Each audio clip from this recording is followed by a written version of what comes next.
The Coway AP-1512HH Mighty Air Purifier uses indicator lights to remind you when it's time to check or replace its filters.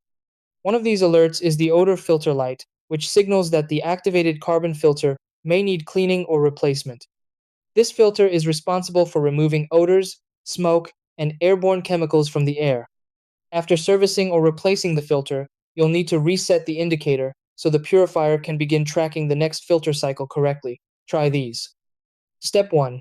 Turn off the purifier and open the front cover to access the filters. Step 2. Remove the activated carbon odor filter and clean or replace it if necessary. Step 3. Reinstall the filter and secure the front panel back onto the purifier. Step 4.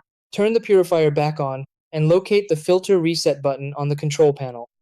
Step 5. Press and hold the reset button for a few seconds until the odor filter light turns off.